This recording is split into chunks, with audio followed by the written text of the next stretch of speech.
अपने हाथ। कभी जौ नहीं होता तो मारल जैतो अपने हाथे, कभी जौ नहीं रहता तो फूसक खेती से देव लेता घर परिवार। कभी छी तैं खियाल नहीं अछि जी, तरबा चटबाक नहीं पोसने छी लौल। स्तुति गान में नहीं गमौने छी समय, भखै छी सह जाह देखैत छी हम।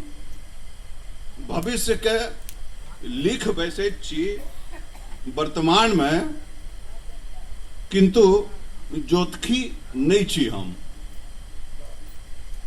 कभी छी हम जोतखी नहीं, जोतखी जो रहता हूं तो अंगुरी में रहत औंठी कलम नहीं।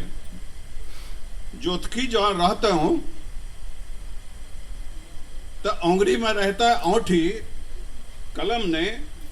कभी छी हम कोनो भरम नहीं। किछ कविता एहन होइ छै जकर पाठ करे बेर में अहाँ के लागे ये कि ई कविता हम लिखता, बा उ कविता के पढ़ला के बाद अहाँ के भ्रम हुए जे हमरे लिखल छी। अच्छा, अहाँ सबके नीक लागल ई कविता? एगो ताली बजाबिए तो। ई कविता के शीर्षक छै स्वीकार। आई पोथी से लेल गेल छै। आई आयोजन में हमरा लागे छै जे एकटा त्रुटि रहले। अजीत आजाद के ताजा ताजा साहित्य अकादमी के अवार्ड भेटलन है, असे हुनकर कविता के बल पर। आ ओई कविता के एकटा स्वरूप हम छोट सन अहाँ सबके दिखल। आई कविता के बहाने हम समग्र उपस्थित और 2 दिन से जे प्रतिभागी रहल छै जे लोग सब, हुनका दिस से साहित्य अकादमी के सम्मान प्राप्त करला पर अजीत आजाद के बहुत बहुत बधाई दै छियन। हमरा बुझना अहाँ सब गोटे जे छै से ताली बजा के ओकरा जे छै से समर्थन करू। बहुत बहुत